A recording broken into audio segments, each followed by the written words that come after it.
Anne of Green Gables by Lucy Maud Montgomery.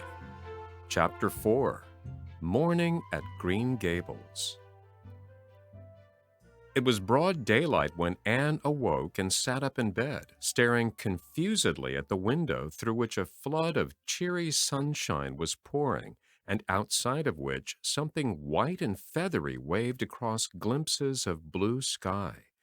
For a moment she could not remember where she was. First came a delightful thrill, as something very pleasant, then a horrible remembrance. This was Green Gables, and they didn't want her because she wasn't a boy. But it was morning, and yes, it was a cherry tree in full bloom outside of her window. With a bound, she was out of bed and across the floor. She pushed up the sash. It went up stiffly and creakily, as if it hadn't been opened for a long time, which was the case, and it stuck so tight that nothing was needed to hold it up. Anne dropped on her knees and gazed out into the June morning, her eyes glistening with delight. Oh, wasn't it beautiful? Wasn't it a lovely place? Suppose she wasn't really going to stay here. She would imagine she was. There was scope for imagination here. A huge cherry tree grew outside, so close that its boughs tapped against the house, and it was so thick-set with blossoms that hardly a leaf was to be seen. On both sides of the house was a big orchard, one of apple trees and one of cherry trees, also showered over with blossoms, and their grass was all sprinkled with dandelions. In the garden below were lilac trees, purple with flowers, and their dizzily sweet fragrance drifted up to the window on the morning wind. Below the garden a green field, lush with clover, sloped down to the hollow where the brook ran, and where scores of white birches grew, upspringing airily out of an undergrowth suggestive of delightful possibilities in ferns and mosses and woodsy things generally. Beyond it was a hill, green and feathery with spruce and fir. There was a gap in it where the gray gable end of the little house she had seen from the other side of the lake of shining waters was visible. Off to the left were the big barns, and beyond them, away down over green, low-sloping fields, was a sparkling blue glimpse of sea. Anne's beauty-loving eyes lingered on it all, taking everything greedily in. She had looked on so many unlovely places in her life, poor child, but this was as lovely as anything she had ever dreamed. She knelt there, lost to everything but the loveliness around her, until she was startled by a hand on her shoulder. Marilla had come in unheard by the small dreamer. "It's time you were dressed," she said curtly. Marilla really did not know how to talk to the child, and her uncomfortable ignorance made her crisp and curt when she did not mean to be. Anne stood up and drew a long breath. "Oh, isn't it wonderful?" she said, waving her hand comprehensively at the good world outside. "It's a big tree," said Marilla, "and it blooms great, but the fruit don't amount to much never. Small and wormy." "Oh, I don't mean just the tree. Of course it's lovely. Yes, it's radiantly lovely. It blooms as if it meant it. But I meant everything. The garden and the orchard and the brook and the woods. The whole big, dear world. Don't you feel as if you just loved the world on a morning like this? And I can hear the brook laughing all the way up here. Have you ever noticed what cheerful things brooks are? They're always laughing. Even in the wintertime, I've heard them under the ice. I'm so glad there's a brook near Green Gables. Perhaps you think it doesn't make any difference to me when you're not going to keep me, but it does. I shall always like to remember that there is a brook at Green Gables, even if I never see it again. If there wasn't a brook, I'd be haunted by the uncomfortable feeling that there ought to be one. I'm not in the depths of despair this morning. I never can be in the morning. Isn't it a splendid thing that there are mornings? But I feel very sad. I've just been imagining that it was really me you wanted after all, and that I was to stay here forever and ever.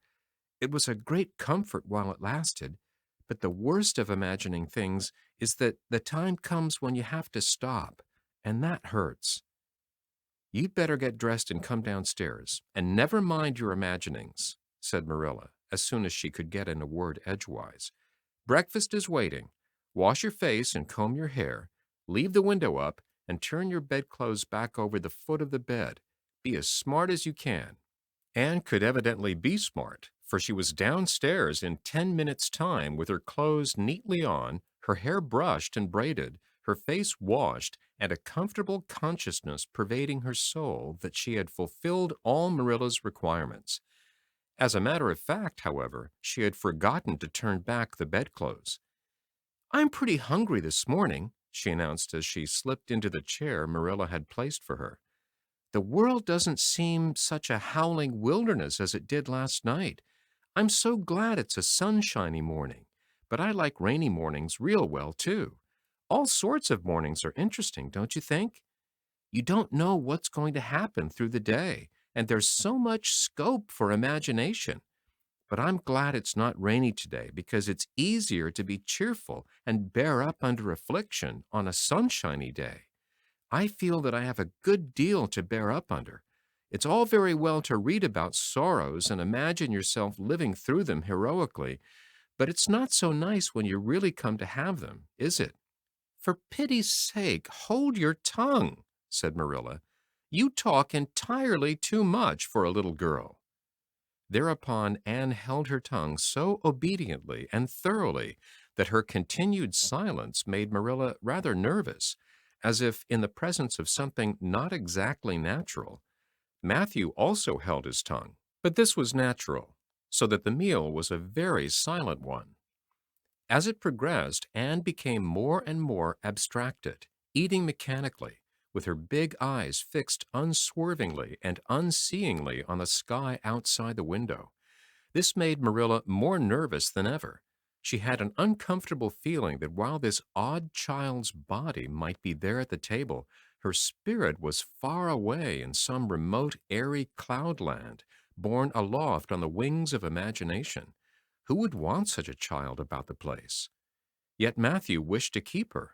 Of all unaccountable things, Marilla felt that he wanted it just as much this morning as he had the night before, and that he would go on wanting it.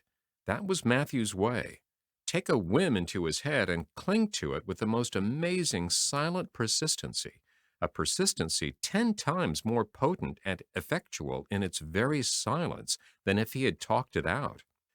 When the meal was ended, Anne came out of her reverie and offered to wash the dishes. Can you wash dishes right? Asked Marilla distrustfully. Pretty well. I'm better at looking after children, though. I've had so much experience at that. It's such a pity you haven't any here for me to look after. I don't feel as if I wanted any more children to look after than I've got at present. You're problem enough in all conscience. What's to be done with you, I don't know.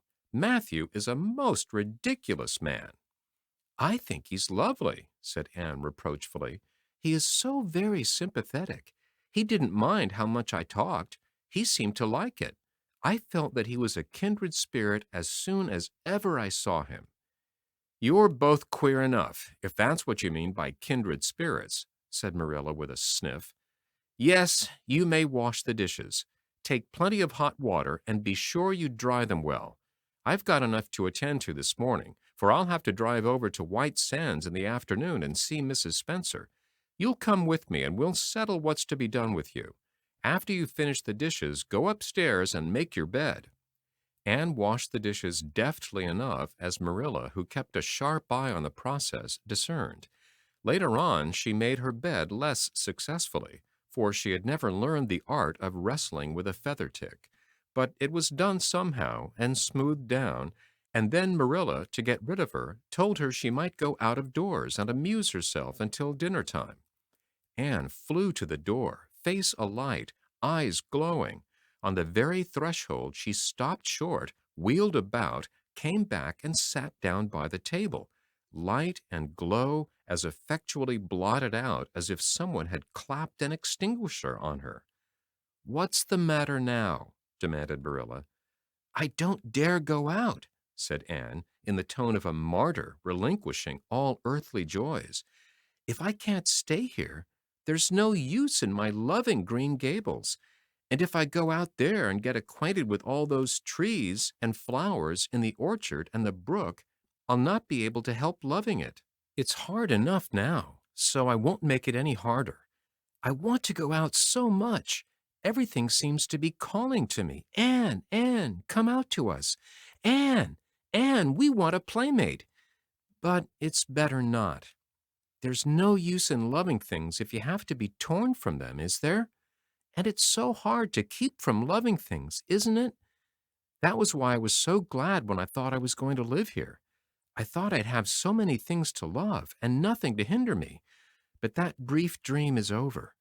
I am resigned to my fate now, so I don't think I'll go out for fear I'll get unresigned again. What is the name of that geranium on the windowsill, please? That's the apple-scented geranium. Oh, I don't mean that sort of a name. I mean just a name you gave it yourself. Didn't you give it a name? May I give it one then? May I call it, let me see, Bonnie would do. May I call it Bonnie while I'm here? Oh, do let me. Goodness, I don't care. But where on earth is the sense of naming a geranium? Oh, I like things to have handles, even if they're only geraniums. It makes them seem more like people. How do you know but that hurts a geranium's feelings just to be called a geranium and nothing else? You wouldn't like to be called nothing but a woman all the time. Yes, I shall call it Bonnie. I named that cherry tree outside my bedroom window this morning. I called it Snow Queen because it was so white. Of course, it won't always be in blossom, but one can imagine that it is, can't one? I never in all my life say or heard anything equal to her, muttered Marilla, beating down a retreat to the cellar after potatoes. She is kind of interesting, as Matthew says. I can feel already that I'm wondering what on earth she'll say next. She'll be casting a spell over me, too. She's cast it over Matthew. That look he gave me when he went out and said everything he said or hinted last night over again, I wish he was like other men and would talk things out. A body could answer back then and argue him into reason. But what's to be done with a man who just looks? Anne had relapsed into reverie, with her chin in her hands and her eyes on the sky, when Marilla returned from her cellar pilgrimage. There Marilla left her until the early dinner was on the table. "I suppose I can have the mare and buggy this afternoon, Matthew?" said Marilla. Matthew nodded and looked wistfully at Anne. Marilla intercepted the look and said grimly, "I'm going to drive over to White Sands and settle this thing. I'll take Anne with me, and Mrs. Spencer will probably make arrangements to send her back to Nova Scotia at once. I'll set your tea out for you, and I'll be home in time to milk the cows." Still, Matthew said nothing, and Marilla had a sense of having wasted words and breath. There is nothing more aggravating than a man who won't talk back, unless it's a woman who won't. Matthew hitched the sorrel into the buggy in due time, and Marilla and Anne set off. Matthew opened the yard gate for them, and as they drove slowly through, he said to nobody in particular, as it seemed, "Little Jerry Buote from the creek was here this morning, and I told him I guessed I'd hire him for the summer." Marilla made no reply, but she hit the unlucky sorrel with such a vicious clip with the whip that the fat mare, unused to such treatment, whizzed indignantly down the lane at an alarming pace. Marilla looked back once as the buggy bounced along and saw that aggravating Matthew leaning over the gate, looking wistfully after them.